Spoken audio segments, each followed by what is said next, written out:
On a tous connu ça, n'est-ce pas? Cette flamme intérieure qui nous pousse à accomplir de grandes choses. Et puis, un jour, on la sent vaciller, presque s'éteindre. Eh bien, c'est de cette force, la motivation, dont on va parler. C'est une bonne question à se poser. Qu'est-ce qui nous anime vraiment, au fond? C'est quoi cette énergie qui nous fait sortir du lit le matin, qui nous pousse à poursuivre un objectif, à vouloir plus?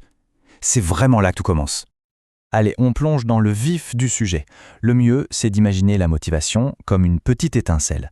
Ce n'est pas encore un grand feu, mais c'est ce tout premier éclat, ce moment un peu magique où une idée prend vie et commence à briller. Et c'est tellement plus qu'une simple idée en fait. C'est ce sentiment qui vient des tripes, cette urgence qui nous crie à l'intérieur qu'il est temps de bouger, de suivre cette passion qui nous appelle. C'est vraiment le carburant de toutes nos aventures. Ah mais si seulement cette étincelle suffisait à tout alimenter. La réalité, bien sûr, c'est que la flamme de la motivation, elle est fragile. Elle doit faire face à des vents contraires, et c'est tout à fait normal. On est tous passés par là. L'enthousiasme du début qui s'effrite un peu, et ce qui semblait si clair, si simple, devient tout d'un coup un peu flou, un peu compliqué. Le premier ennemi, c'est souvent lui, l'épuisement. Les journées qui n'en finissent pas, le stress, notre batterie mentale et physique se vide. Et la motivation, c'est souvent la première à en pâtir. Elle se noie un peu dans le bruit du quotidien. Et puis il y a cette petite voix là dans un coin de la tête, celle qui commence à chuchoter « Est-ce que je suis vraiment à la hauteur? Est-ce que ça en vaut la peine ?» Le doute, c'est un poison lent, ça ronge l'ambition de l'intérieur. Et bien sûr, inévitablement, il y a les obstacles. Un projet qui ne marche pas comme prévu, un résultat décevant. Ces coups durs peuvent être terriblement décourageants, parfois au point de vouloir tout laisser tomber. Mais le point le plus important à comprendre, c'est que ce n'est pas une faiblesse personnelle. Pas du tout. Perdre sa motivation face à tout ça, c'est juste humain. La vraie question, c'est comment on fait pour la raviver? Et la réponse, elle commence souvent par un retour aux sources. Avant même de chercher des solutions à l'extérieur, il faut se reconnecter à la raison profonde, celle qui nous a fait démarrer. C'est la question fondamentale.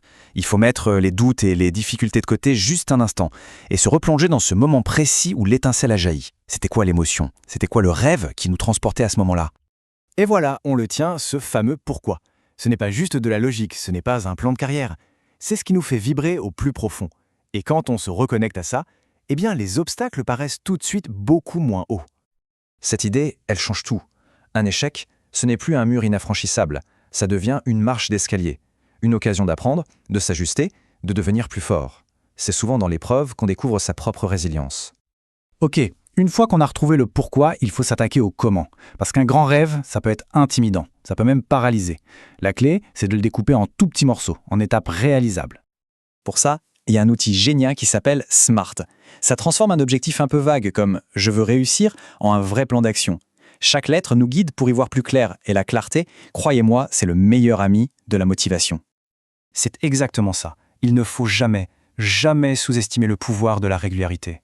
Une petite action, répétée jour après jour, ça peut construire des empires. Chaque petit pas, même minuscule, c'est une victoire qui nous rapproche du but. On a donc le pourquoi et le comment. Mais il manque un dernier ingrédient qu'on a tendance à oublier, les autres. Parce qu'on est rarement plus fort quand on est tout seul. Le conseil peut paraître simple, mais il est absolument essentiel. L'entourage a un impact direct sur notre état d'esprit. S'entourer de gens qui nous inspirent, qui nous tirent vers le haut, ça change tout. Réfléchissons-y une seconde. Au sein d'un groupe qui a les mêmes ambitions, la motivation n'est plus seulement une affaire personnelle. Non, elle devient une force collective. Et le soutien qu'on peut recevoir dans les moments difficiles, c'est juste inestimable.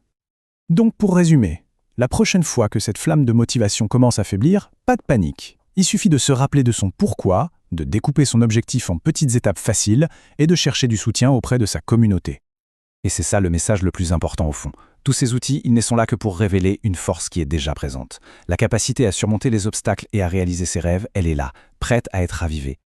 La vraie question, ce n'est pas de savoir si des défis vont se présenter, mais plutôt comment on choisit d'y faire face. L'étincelle est là, à l'intérieur, et c'est à chacun de la transformer en un feu qui, cette fois, ne s'éteindra jamais.